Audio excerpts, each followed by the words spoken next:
Three, two, one. Fight. We live. We here. We back. What up, Mirepoix taste buds? How y'all doing? What is it? Monday the 12th? The 12th, man. The 12th. The year is flying by. Bro, ain't that the truth? It felt like January took so long to be over with, but February is just zoom. It's already the shortest month, and we're already midway through it. It's crazy. Yeah, nah, it is.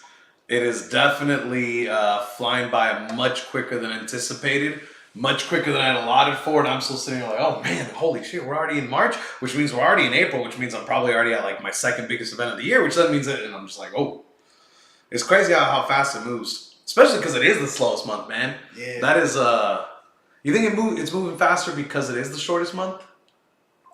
I mean, technically, yeah. I mean, yeah. But you think it feels faster? Nah, it's just, I don't know, man. I think so much has been going on. A lot of major events coming up, which for me creates the anxiety. But anxiety for me comes from the speed of things, not from how slow it is. So it's just, I don't know, different perspective on it. But yeah, we're here for it. We're ready for it. And that's why we're here. Welcome, man, to episode, what, 54? 54? That number's special to you, ain't it? 54 is not really, but it's a good number. It's a good number. Yeah. But yeah, so welcome to Mirepoix. As y'all know, the Mirepoix is a culinary term used in French cuisine to describe one of the greatest flavor bases you can find. Mm-hmm. Onions, carrots, celery, all reduced down with a little bit of butter and fat. As you know, our Mirepoix is our skills, our talents, our charms, all simmered down by you, the viewer, to create the greatest base for conversation known to man probably across the universe.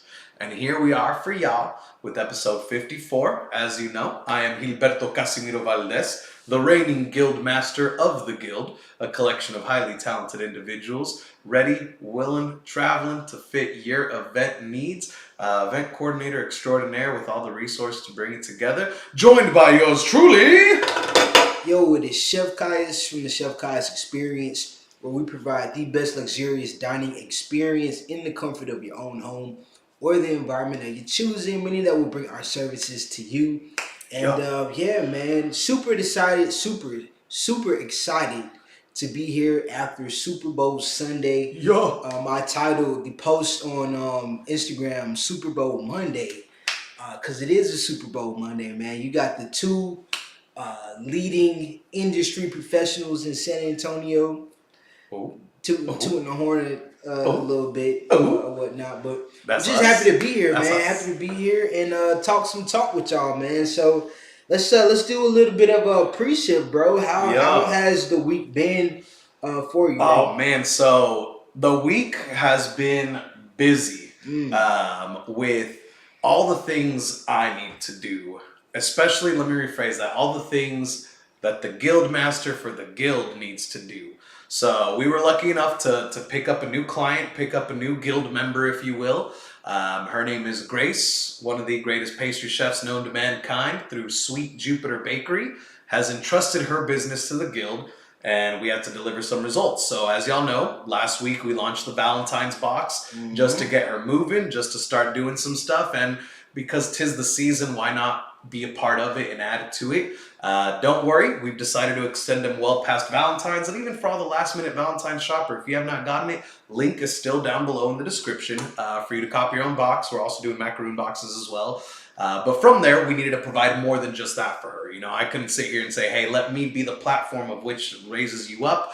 Let me be that rising tide without being able to provide other stuff. So, I don't know if I've announced it yet or not. I probably already did. But we will be competing in the San Antonio Sweets and Sugar Festival this Saturday. Go check out my personal Instagram at @theguildtx. Tomorrow morning we'll be doing a giveaway as All Access Media, Mr. Mike Anthony, gave us 2 free tickets to the event to give out to whoever we choose, however we choose. So I figured why not use it to create some engagement and allow some fans their chance to win. So go follow me now on Instagram if y'all still have not. and get ready to join in on that giveaway and see if you can join us at the SA Sweets and Sugar Festival. And last week was spent building up for that, because joining a festival when pretty much everything's already locked into place, when they've already announced all their competitors, when they've already introduced all their vendors, to come in last second and be like, but wait, the guild has something for you. Again, shout out to Mike Anthony for letting that happen for us. But it involved meeting up with him. It involved going and touring the venue space. It involved figuring out all like the logistical side behind it, all while also playing the role of Phil Jackson. You know, having to do a little bit of talent management, you know, coach her up, talk to her, get her excited. And to do those things, I had to give her some practice runs. So yesterday on Super Bowl Sunday, we gave up our football viewing party extraordinaire extremes, whatever you might say. We gave up on some football fun to go and do a little pop-up just to get her feet wet, to go and get her excited about this, to see what it's like interacting with customers, to see how people react to her desserts live in time, and most importantly, to see how she performs under a deadline, a strict deadline. And now, of course, this woman's done it all before. She used to work in New York City, multiple Michelin stars, restaurant and pastry programs she was a part of, and now she's down here in San Antonio doing the damn thing. But yeah, so she did it. She executed perfectly. We had a lot of fun while we were there, and it definitely led the way to a lot of interesting thoughts and a little bit of growth in the maturity scale for myself personally. But dude, how was your week, man? My week was cool, bro. We solidified a few events coming up. Had a few get-togethers with the crew, the family. Of course, we talked about it on the morning brew. Went to go support Chef Sid during her viewing party, which was cool to see. And yeah, man, this is pretty much our week, and I guess we'll talk about that during the side work section. But a lot coming up this week. Organized the garage a little bit today to pretty much prepare, I should say, for everything that's coming up. So yeah, just kind of a reset. Still been kind of slow, but it's definitely about to pick up extraordinarily well. Dude, once the tax returns hit? Oh man, not even, bro. This week moving forward. I think just kind of coming down from the holidays and New Year's, Christmas, and all that. January is kind of the month to reset and just kind of get things back together. But Valentine's coming up, so did a promo video for that last week. I actually just uploaded it to my stories too. Y'all can check that out. But yeah, man, just getting ready is what we've been up to, man. So nah, dude, I'm gonna say this: kudos on organizing the garage, cause like an entrepreneur's garage in the world that we exist in, and honestly, probably any world. Like if you are operating your own business, whether it's a caterer, a digital storefront, event planner, whatever the hell it might be, I'm willing to guess your garage is blank worded, because we can't say it on YouTube until at least after 15 minutes, but is scorched, to say the least. Like I know my garage, I try my best to keep it organized as I pull things out and put things in, but after each and every event, you see it, just a little bit worse. Your organization system falling apart, and everything requires upkeeping. So, dude, taking the time to get up in there, clean it all out, put it all back together. It's vital, man. It's vital, bro. It's it really makes the difference a lot of times because you have so much stuff, and you don't have time 30 minutes before you have to be at the event to scramble around through all the unorganized equipment, trying to lift things up and throw things and just make it more messier, and it's super chaotic. So that's kind of been my thing. I'm not too good at doing it, weeks ahead, but the week of an event, I'll start preparing for things like that. So next event is not until Wednesday, so kind of ahead of the game, and then Friday and Saturday we got some more things coming up. So we're somewhere. We might not be 5 steps ahead, or maybe like 2 or 3 steps ahead. It's the process. Yeah, it's a process. No, I ain't gonna lie. That's the whole reason that I like how to put this. My skill in covering for a lack of skill has allowed me or has created a bunch of opportunities for me to get complacent, so to say. And the cleanliness of the garage, or the organization of the garage, I should say, is the big one because, you know, for myself, I try to load everything up the night before, you know, like all the stuff I can. So like, okay, I'm going to need 3 tables. Let me put them in there now. I'm going to need this banner. Let me put it in there now. I'm going to need a tent. I'm going to need this. I'm going to need that. And getting all the things that I can put in there. That way the day of, all I have to do is slide the food in and we are good to go. Let's roll.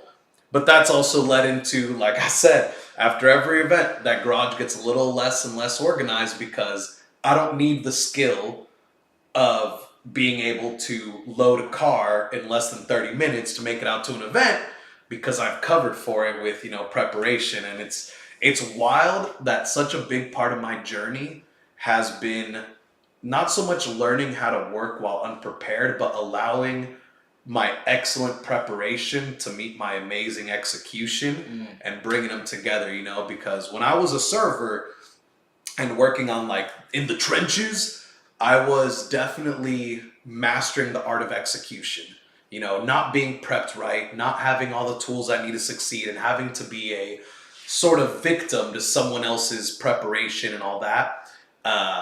Made me learn how to execute flawlessly. And then I shifted into management, you know, director of operations and all that. And I saw myself lying on the other side of the scale where I got really, really good at preparation because I had to let others execute on my behalf, you know?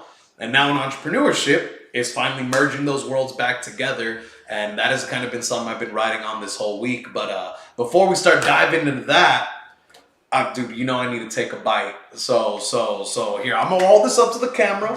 You walk us through what it is, why it is, all the beautiful things you do so well. So, as you guys know, we're going to be participating in the Paella competition. And a part of the Paella competition is not only do you have to create a paella dish, but you also need to do a appetizer. So in Spaniard culture, I should say, their versions of appetizers are typically called tapas, which are small plates. And this is patatas bravas. I think I'm pronouncing that right, but essentially it's a potato dish. So you have some potatoes that are deep fried or pan fried is what I did. And I also like to make connections with food that I'm making, especially to the people that I'm feeding. So we kind of did like almost like a brisket barbacoa on top with some melted smoked cheeses. We did this ají salsa, which is pretty much similar to a pico. But instead of using like lime juice, you use lemon juice and red wine vinegar. We did a bravas sauce, which is kind of like a spicy tomato sauce, and a little bit of aioli at the bottom. So, Hell yeah, bro. This is a bigger version of it, but keep in mind again, this will be a tapas. So I'm thinking about either doing maybe just a singular potato with everything just on top of it and doing like a one bite situation, or maybe having a nice little cool spoon and allowing them to just kind of do a nice one bite. But you know, as always, we're trying to get the sweet, the spicy, the crunchy, the savory, you know, all of these things in one. You had me at ají. Ají is like there's a stark difference between ají and pico de gallo, and ají is just, man, it won me over. The first time I was even ever introduced to it was in Colombia. And I fell in love to the point where, like, as soon as we got back, I was like, Mom, teach me how to do that. And she gave me the secret, which, like you said, was in the vinegar to kind of bring it to life. But man. And to me, it's kind of reminiscent of like a chimichurri. Because there's also a lot of herbs in there. You want to use like fresh parsley, a little bit of cilantro, green onions, things like that. But yeah, no, that's fucking good, bro. That's good. That is good, bro. That's winning. And to the end of the one biters, when I did one of the pickup parties for Slate Theory, we did little paired bites with every tasting, and we got some amazing spoons off Amazon, like you know, and we would just slide stuff in there. I was so heartbroken because we spent like 2 weeks working with the winemakers to design these dishes for them, etc., etc. And they were adamant on, no, our staff's got it. Our staff's got it. You know, like leave the prep and creation to us. You know, saving on the bill a little bit. And I was like, yeah, of course. You know, y'all are excellence in every category. But it broke my heart when I would see people not making them into bite-sized pieces. So I'm talking like they would have a big old apple wedge there on one of them when it's supposed to be like an apple sliver. They would have a big old like I'm talking the cheese triangle was like this big, supposed to be on a 6-ounce spoon. It didn't fit right, and I was like, guys, we're supposed to be like crumbling it, you know? But either way, the spoons were cool, and it definitely had a huge effect on the wine club members. You know, they thought it was classy, it was brilliant, they loved it. Yeah, you gotta think, man. Like, especially when there's just so much food, people don't want like a whole plate of anything. It just kind of takes away. They have to. There's almost like this sadness that comes from not being able to eat it all. I like to entice my clients, especially during an event where there's a bunch of other different vendors. Like, let me just give you a good bite, but let that be the best bite, and let that bite sit with you throughout the entire day. I'm not trying to feed you a whole plate, but this is pretty much the essence that I'm trying to go after for this dish. And also yesterday, or Saturday I should say, was my first time making a brisket. Hey, and, welcome to Texas, baby. Big ups. How'd you feel? Man, that shit is hard as hell. I couldn't get my fire high enough, so got that smoke ring on it after about 10 hours of cooking. Still not cooked, so just finished it in the oven. But I did like the flavor. I like the texture. It overcooked being in the oven because I wasn't watching. I just let it kind of cook low throughout the night. But all in all, man, let me get that brisket under my belt, bro. It's going to be a serious ordeal. Yeah. No, dude, it is. It's crazy how much, there's quote-unquote good pit masters everywhere you look in the South, right? But it's crazy how much a properly smoked protein impacts people, at least here in Texas. Yeah. Like, the first time I ever did barbecue for a client, man, I was nervous as all hell. Like, I'd done it a few times for friends before, you know, football watch parties, stuff at the house. But, I never really had the equipment to just do it casually. You know what I mean? Like, a good smoker costs a good amount of money.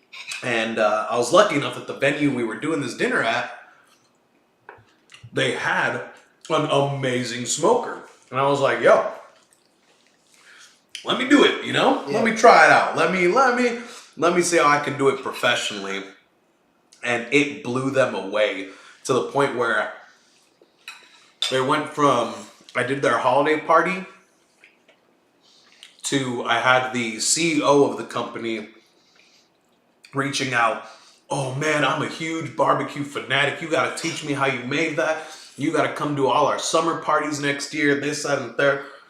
And it's one of those things that it's a labor of love, sure.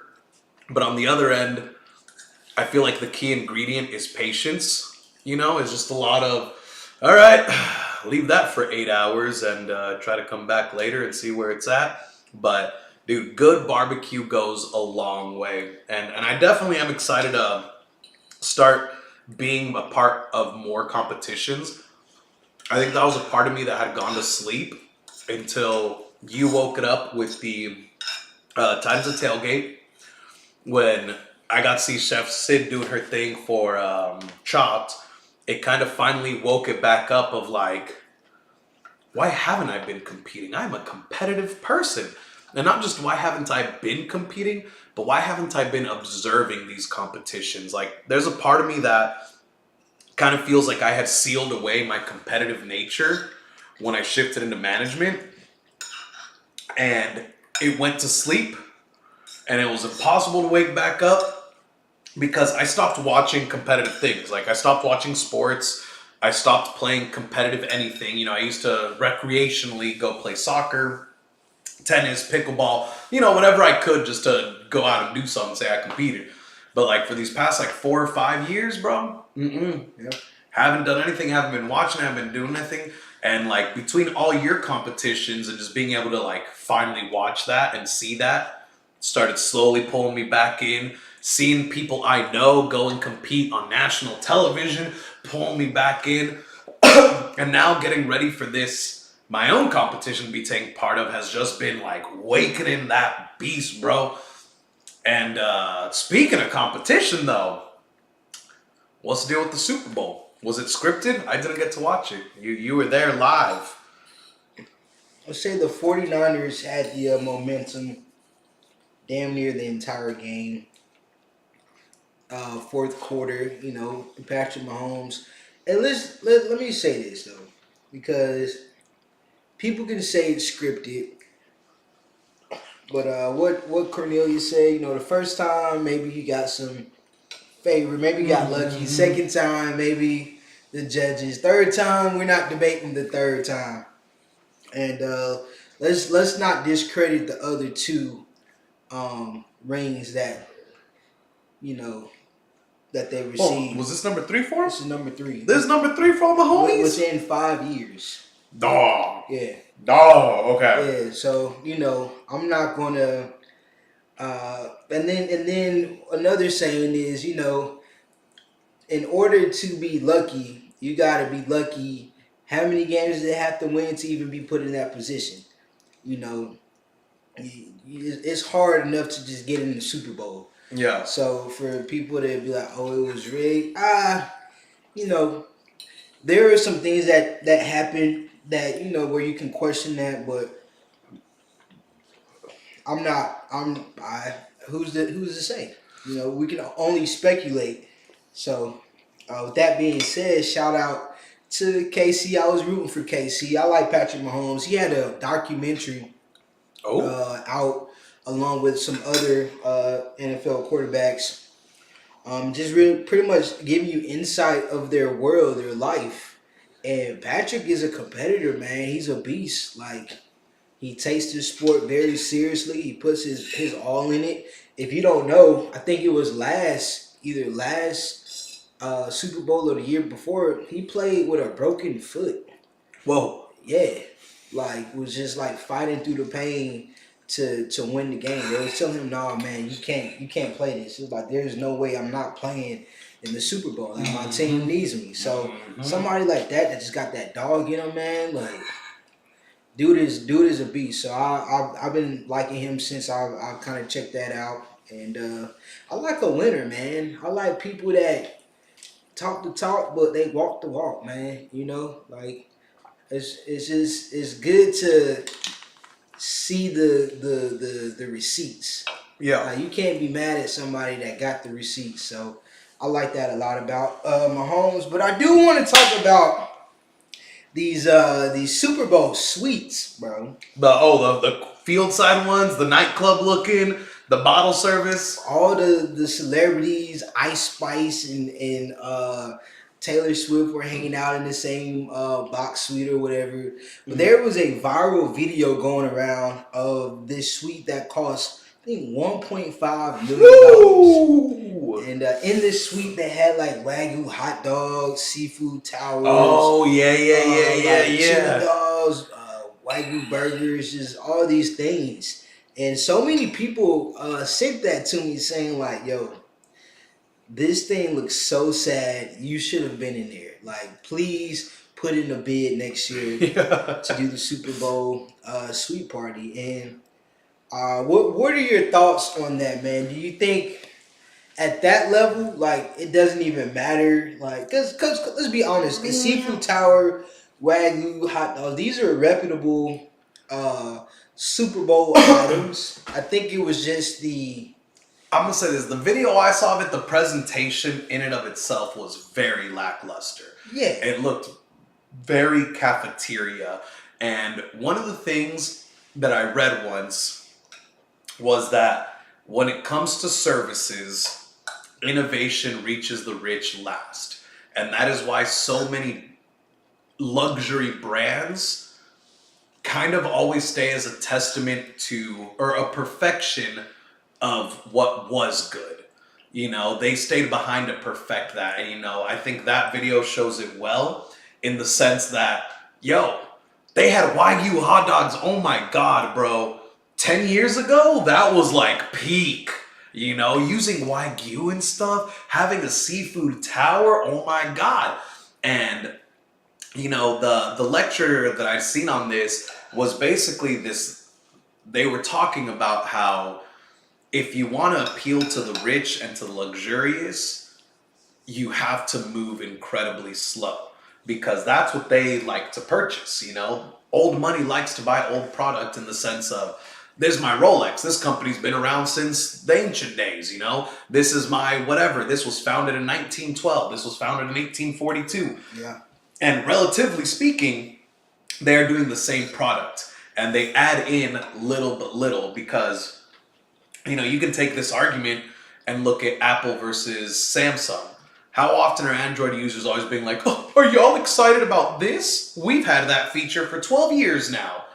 And it's like, yeah, you have. And now it's finally come around to this echelon, in the sense of now it has been perfected and most importantly now it's stuck around. In the sense that they don't chase the gimmicks, they aren't pushing the envelope, they are standing true as a vanguard to the old. And so I think that's why they got away with it. But they did not deserve to get away with it, man. That looked like a cafeteria in there. I mean, it was probably just something that the stadium had, Yeah. Like the Spurs, they have their executive Spurs chefs and things like that. Probably just the same thing with the Super Bowl. Must use our... Yeah, our people, and, this is what they put together. The premium Cisco items, if you would. But I do agree, man. Once you kind of reach a certain level, I mean, you've pretty much tried all things, and a lot of older, or I'd say wealthy people are creatures of habit. Mm-hmm. So just give me what's tried and true. Yeah, the popcorn, the hot dogs, I know what I'm worth. I know how much I paid to be here, so I'm not looking for any validation. Yeah, exactly. A lot of people probably didn't even eat that stuff. I bet so much of that got thrown away. I cannot begin to count what those trash cans look like afterwards. Mm-hmm. But there's this chef that's going viral. I don't even think he probably consider himself a chef. He's more like a pit master. But Les Barbecue, Mr. Texas in every way. Oh. He pulled up out there with smoked oxtails, ribs, brisket, just set up a whole pit and just sold out all Super Bowl weekend. Dude, I bet. That would be something that I'd be interested in. Just doing a pop-up during Super Bowl. Yeah, no, that's the thing. That's one of the things that I was talking about with my roommate Justin a while back was right now we are not at the stage of our business where we are defining ourselves via a product, so to say. We are defining ourselves via a service. And with that being said, it's about following the money. There's a reason we did tamales in December. Because San Antonio and South Texas in general loves tamales in the holiday season. And we knew that there would be money associated with it. Same reason we're doing a Valentine's box for Valentine's. Money is associated with it. And oftentimes, as a pro tip for any young entrepreneurs out there, follow the money until you define yourself, until you figure out what it is you want to be doing and how you want to be doing it. Because there are a lot of great opportunities like the Super Bowl. Man, I'm sure next year, figuring out where it's going to be hosted, and like you said, just going out there and doing a pop-up and knowing, yep, there's about to be X amount of millionaires in this general vicinity. How can I appeal to them? Where can I find them? How can I bump into them type deal? And what can I create and put out there that'll best maximize this opportunity that is the Super Bowl? Like for the World Cup, the countries have to bid like billions of dollars now to be able to host the World Cup because of how much it boosts the economy. And it's not just selling the tickets. Like they're not bidding billions of dollars just to be able to sell tickets to people that want to come watch the World Cup. No. They're bidding billions of dollars because every hotel is going to be booked solid. And that's going to generate all the revenue there. All their restaurants are going to be packed. And that's going to generate revenue there. And it's like the country will receive so much money from foreigners through tourism for these big events. And so, you know, you got to find it. You got to sniff it out.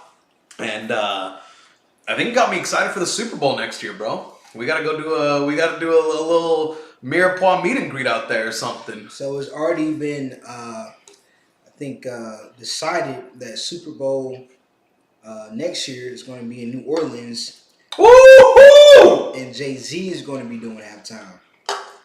So one of my favorite places in the United States with my favorite rapper of all time, I think is meant to be. But I do want to say, to that note, I would say chase the opportunity before you chase the money in the beginning. Because there ain't really no money in the beginning. You want, the whole idea is to just get your name out there, become familiar, be familiarized. When I first started, I started doing pop-ups. I was doing pop-ups every week, doing meal preps on the side. I was clicking online. People knew what I could do, but to get people to taste the food, just getting food in people's mouths was my idea. And then before long, you build up a following of people who can validate. Oh yeah, that was good. Oh man, that's mac and cheese, X, Y, and Z. So the opportunities in the beginning is going to be a lot more beneficial than the money, because there's no money. And to that extent, though, Usher performed Super Bowl this year, and it was said that the bid was, I think they gave him like $16 million for his staff, or a budget of $16 million to be able to pay for all the equipment needed, all the workers. There were said to be like 700 people involved in the production of the Super Bowl. Yeah. The stage, the lighting, pretty much everything. Wild. Yeah. And so after he paid everybody, it was said that he took home $671 or something like that. Bro. But wild. in return, he was able to promote his new tour that he's going on. His songs are trending right now, obviously, things like that. And shit, he didn't lose any money on it. He did not lose any money, but I mean, if you're making $671, you lost something. Like, I mean, yeah, for Usher, I would count that in terms of actual monetary value for that specific thing, because again, he gained in other areas. That's the thing is what he didn't take home in dollars. Like you said, he got promotion out of it. He got experience out of it. And like, again, don't get me wrong. I always hate when people try to tell me, oh, we'll pay you in promotion. We'll post your stuff. But like, if it's the Super Bowl saying it, you can say it because you are the most watched thing in U.S. television, And so I wanted to talk about that a little bit, man, because, once again, I'm saying go after the opportunities. But, a lot of people out here like, hey, man, can you just do this event and in return I shout your name out, or, some bull crap like that. And a lot of times it's not worth it. So it's kind of hard to decipher when and where it is appropriate to do something like that. Do you have any insight on when you feel comfortable enough to do something for publicity as opposed to not doing it? So it's always, to me, because like right now, I still don't have a quote unquote product. My product are my events, is the network that I've built, is the put togetherness I can create. So it's to me, the line where I draw it, let me rephrase that. The line and where I draw it is based on learning. So on one end, I have my bag that I'm comfortable in. So if you ask me to do your birthday party, barring a famous celebrity, hey, this is my bag. I already know how to do birthday parties. Done. But if a millionaire comes and says, hey, I want a birthday party that has millions of dollars invested in it, I have never done that before. I will do that on the cheapness. You know what I mean? I will take that $671 to experience and create something beautiful like this. Or also for like, hey, do you want to do a music festival? You know, to me, the first of everything I do will always be on the cheapness. Okay. But once it becomes added to my repertoire, once it becomes my thing, so, you know, if someone comes in and says, hey, I want to invest thousands of dollars into a birthday party. All right, well, how much of that budget's for me? Because I've produced plenty of thousands of dollars birthday party, tens of thousands.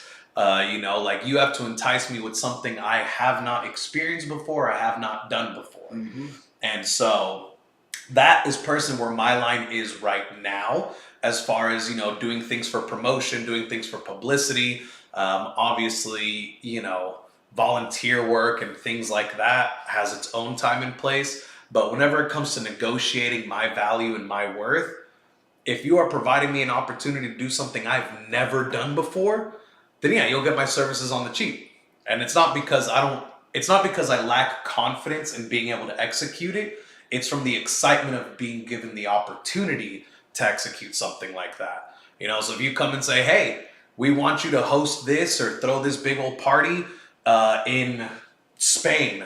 Well, shit, I've never thrown a party in Spain. As long as you can cover my travel, as long as you can cover my team and cover the equipment, yeah, give me $600. I don't care. And that to me is where I draw that line, is not so much based on anyone's publicity or claim to fame or anything like that, but the actual content of the experience they want me to create, or the canvas they are giving me, or however artistically, poetically you want to put it. Where's that line for you? So for me, I'm still transactional. You're trans. Transactional. That's the word, right? I mean, that is a word, yeah. So I'm going to do it, but I still expect something in return. And so how I like to go at it is, if we're building a relationship with, let's say, a Fortune 500 company, something like that, and they're kind of coming at me with lowball numbers, X, Y, Z, I like to come in and show my value. Okay, we'll start off here. But what I'm going to do is I'm going to show you what I'm actually worth. I'm going to give you the full experience and let you see what I'm capable of. And then when we move forward, okay, now that you've had the experience and you know what we're about, this is what I actually charge. So for me, it's kind of like one of those free for a week type of thing. Yeah, you know, got the free trial period. Yeah, you get the free trial. Dude, when they say I'm the old head. Yeah, but but that's how I like to work that out. Especially if I see the value in the client. Yeah. And that's the only time I do the free trial thing. If I see that there's a potentially a great relationship to be held here, then I'll take that gamble. If I don't see any value, there's nothing that I could truly benefit, you got to get the full price. It's just business. And I don't even do that often to where I negotiate, but everybody, does. I mean, everything is unique. Yeah. Every transaction is a unique one. Because I was just about to say, though, there is no better feeling, though, than showing someone everything and then sort of coming out to find out you can't afford everything. You know what I mean? Yeah. To really be able to show, like, hey, this is me at my finest. Now, don't you feel a little silly for trying to underball me. And then you, like, speaking powerfully or politically or whatever, at that point, you hold all the cards. Because I will say, there is something to be said when you are dealing with someone in another tax bracket than you. Yeah. Right? Because at that point, they hold the cards. Hey, I have millions of followers, so you gotta play in my field. Or, hey, I got millions of dollars, so you gotta play in my field. And this is how we do business at this level. Sure, okay, fine, dandy. Like you said, hey, well, we'll negotiate. We'll play around a little bit. You know, I do have some wiggle room for events like this. But then once you're able to fully show it, it kind of strips them of all their power. You know, when you get to show them, yeah, bro, you're a millionaire. Yeah, bro, you got millions of followers. You got the publicity. You got the money, whatever. What you don't have is the skills, talents, charms, and expertise necessary to do what I do, which means you got to pay up for that. You know, like it's a powerful feeling. You know, once you do get to show someone, yeah, this is why you called me in the first place. You know, like this is why you were willing to throw the bone in this way. Yeah, I was listening to Earn Your Leisure, which is a financial podcast, earlier today, one of their Market Mondays, and they had this one guy come on who's a guest, and he's really big into politics and getting people on board with voting and whatnot. But he kind of ventures off into talking about the reason why he charges the way he charges, and he's like, man, I'll get into these situations where these big companies want me to come and help with their campaigns, and they try to lowball me because I'm a black man and all this stuff, but they know my worth, and I'm not budging. He was like, I'd rather stay home and play golf than to shorthand myself going to these events where I got to pay my staff, and I'm not able to make money simply just to get the job. And he was like, the reason why I think that way too is because of my grandmother. He said my grandmother did catering, and I would see my grandma go to these churches, and the saints would come at her, lowballing her, trying to talk her down at a $20, $30. And because of that, his grandmother couldn't be successful at her catering business because she couldn't afford to pay to keep the people. She couldn't afford the chefs. She couldn't afford the helpers. And so, there's something to be said. We understand that it's business and there's a lot of negotiation that comes up. But with something like catering and food, there's very little room for negotiation because the food cost is still the food cost. So at that point, we're talking about literally the money that I'm getting paid when it comes to the actual negotiation. And, no one's going to you telling you, negotiating your salary, right? No one's telling you, oh, you're not worth the money that you're getting paid. And if so, I'm pretty sure you would not budge either. So it's really important to stick to your guns.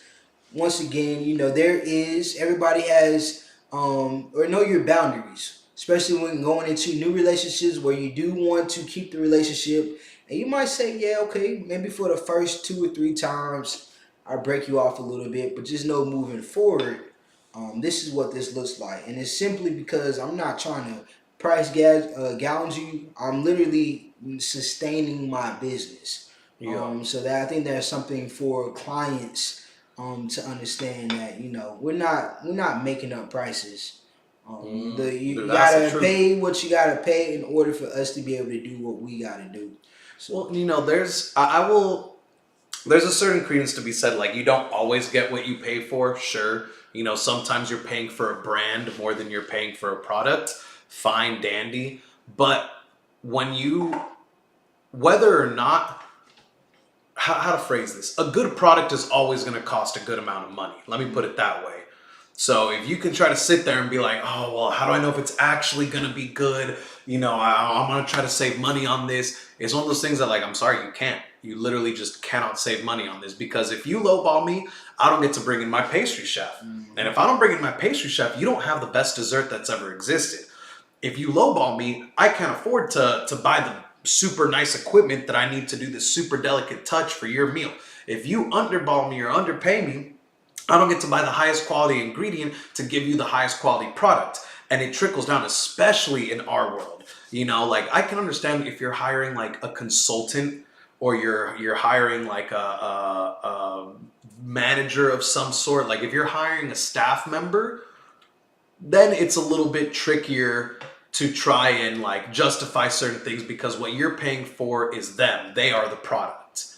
In our world, we're all of that and then some. Not only are we the product, our skills, our talent, our expertise, but also, like you said, food costs money, knives cost money, plates cost money, forks cost money. So if you want the best of everything, which I'm sure you do, that's why you came to find us, which that is what our brand is known for, is being the best of everything, then you got to be ready to pay that kind of price. And I mean, like you said, everyone has their own boundaries. You have to reflect and you have to think long and hard on it. It definitely took me a while. I definitely sacrificed myself in some ways that I kind of regret. I thought it was like, oh man, it's a super huge company. Like I need to work it to get it. And what I came to find out was what they didn't care about, or what they cared about, was the money, not the experience.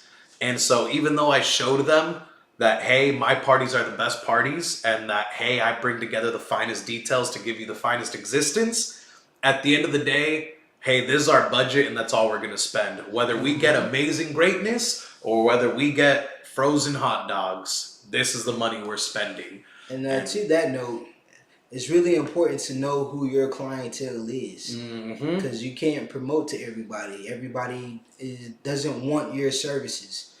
So it's really, especially for up and coming chefs, caterers, whatnot, figure out who it is you want to serve and focus everything you're doing in your business to that person. You're going to get some people who think they want your services and they don't. But as long as you're really focused on who you're trying to promote to and put all your energy in that, you will receive those people. But you are going to get people who they just want a hot dog. They just want a taco bar. They just want sandwiches or whatnot. And, cool, you can get that, but this is how much it's going to cost. And some people might take it, some people might not.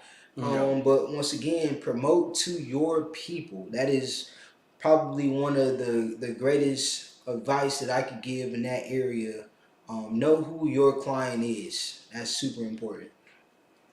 There's a Jet Li quote. I'm sure you got it from someone else, but it says like, know your enemy to know yourself. Who are you fighting against? And on that same terms, like in business terms, know your client to know yourself. And I know that part gets hard for people to figure out. Me, myself, my first few months, I was all over the place, doing a little bit of this, a little bit of that, a little bit of that, not really specializing in any which way, shape, or form. But the more and more you begin to define the best things you do, you come to understand, all the events I have fun at are when these things happen, All the work that came easy to me was when I worked with these type of clients. So it definitely is a fun path to go down to identify that. And I will say it was that path specifically of the people I'm working with or people that I'm working for, understanding and learning. Some people may want everything, but only have a budget for something. And all those little different things that I've learned along this journey is what led me to the point of I will only ever discount when it's something I've never done before. And that's it, point blank, period. If someone can provide me something I've never done before, then I will provide them that sort of, hey, you want me to put together the Super Bowl $1.5 million suite watching party thing, whatever? Bet. I'm cool with walking away with $671. But again, that's also coming with, well, I'm clearly going to be dealing with millionaires in this suite. I'm going to have access to, because as much as he only took home $671, he still had $16 million to play with. And so for me, it's like, yeah, I might have taken home 600, but who knows? Maybe he had to spend $2 million for special outfits that are made purely by his Usher brand outfits. And so that money got circulated back into his business, whether it was through paying his staff, whether it was hiring and getting his equipment and all that different stuff. Like, there are ways to spend that $16 million. But again, regardless of how much he actually took home or anything like that, the fact was he got to do something that very few people get the honor of doing. There's only one Super Bowl halftime show a year. But also, it's going to be Jay-Z in New Orleans, not Lil Wayne. That hurts. Lil Wayne's my favorite rapper. I mean, Well, you know what? Look, I see a world where Jay-Z, brings on other artists. I mean, they typically do. yeah. So who's to say, Lil Wayne don't come and they do Mr. Carter or something together or whatnot. But Nah, dude, Jay-Z would be the headline from what I've heard. I haven't seen it officially. I saw one of my friends posted, and I mean, we could confirm it right now, actually. Yeah. Let's see, 2025 Super Bowl. I'm gonna say this though. What was the name of that show that is the reason that Super Bowl shows exist to this day? Wait, what? So the history of the Super Bowl halftime show, they started doing them at some point. Look, the story's real foggy, and I'm sorry in advance. But there was a black show that basically during the Super Bowl, it basically someone on another TV station was like, "Hey, we want viewers. Nothing's going on during the thing. What a prime time to get a bunch of people." So they started putting on really intricate live concerts for people to watch, tune in, whatever. And what the NFL noticed was, hey, we're losing a lot of viewership during the halftime, all thanks to this show. And I feel so bad not remembering like what the name of the show was or anything like that. But the point was going to be something about that. Yeah, the point was going to be though, you and Jay-Z can go do the NFL halftime show, and you can take care of him. Me and Lil Wayne, we're going to go do our own show. So it is saying Lil Wayne actually. Oh, well then I'm gonna be there doing that show then. I see Taylor Swift, Drake, Nicki Minaj, Frank Ocean, DJ Khaled. Dang. These are some of the people that are also in the running for it. So I'm very curious about how that decision is made. Is it based off location? Is it based off who's trending at that particular moment? Because I mean, Lil Wayne, I guess, dropped an album last year, which was a decent album. I think Taylor Swift and Drake, in my opinion, from this list, make the most sense. There's a question. But okay, I think we answered the question as to why they choose who they choose. It's the lowest bid. You know what I mean? Like, because the question is, why Usher? Why all that? But then you find out, because man said, hey, you only have to pay me $600 and I'll do it. It's the same thing with government contracting too, bro. Oh, that's definitely government contracting to a T. Man, cool. I wish I could remember this story. I wish someone could pull it up. I remember you said something about that. Yeah. It's kind of foggy as well, but it's a Mandela effect at work. But yeah, anyways, shit, we've already gone on a little over an hour. Yeah, a little side work here for you guys. What you got planned for the rest of the week, bro? Execution, baby. Yes, sir. Where preparation meets execution is where greatness lies.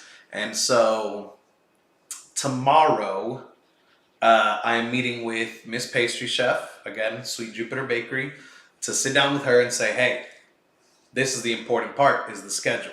Luckily, I was able to find a kitchen today that had all the specialty baking equipment she needed to be able to execute for this show. So I'm going to get with her to figure out how many hours do you need? Are you going to need any staff? Figure all those details out so I can book it, ship it, and get it ready. And then from there, getting all the pieces of the puzzle together. I had mentioned that this past little pop-up and the past week in my life has really been bringing about preparation meeting execution, and one such of those things is the decor. When I was working fine dining, man, nobody could put stuff together better than me. I had the eye for detail, I had the eye for attention, drawing it all in, bringing it all in. And then, I got lazy and complacent and started leaving it up to other people, to where now I feel outdated in that term. And the only way to feel better is to do better. So I have a bunch of stuff coming in from Amazon and stuff, so I'm going to be playing around with different things like that, demoing different things out, seeing how they look, meeting again with the Rio Grande Plaza to try to set and coordinate something up there. And yeah, then just executing at the San Antonio Sweets and Sugar Festival. What's your week look like, man? We got 2 events, 3 events actually. Hell yeah. Hell yeah. We're doing the Dinner and Desires Valentine's Day dinner, 4 course with entertainment, Ooh, bottle service, all of the above. It's going to be an awesome time. I think we might have a couple of more tickets left, so you can cop those tonight. Check that out. I think I have a link in my bio or something like that. I'll put it up if I don't. Then we have one of my clients. They booked me maybe like, I think we're on like the 5th time. Hell booking yeah. me in the last 3 years, 4 years. Hell yeah. So shout out to them, the Robinsons. Much love to them. We'll be with them Saturday. Also with my favorite bartender, Sammy, the bartender. She's going to be collaborating with us for that event. And then I have a first-time client right after that. We're going to be doing their anniversary dinner. Aww. So it's really cool the different varieties of events that we're getting this week. And yeah, looking forward to Dude, what a good week, bro. It's a good week, man. What a good Actually, these are my first events, paid events of the year. So January we did a lot of promotional stuff, things like that. But yeah, this is kind of kickstarting our year. So hell yeah, looking forward to it. Shit, dude, I'm looking forward to the pre-shift next week. Oh yeah, buddy. But yeah, we missed anything? No, we're not missing anything, right? That's it, bro. That was the Mirepoix. We'll catch y'all in the morning for the morning brew. Remember, like, comment, share, subscribe, do all those wonderful things. Whoop whoop whoop whoop whoop.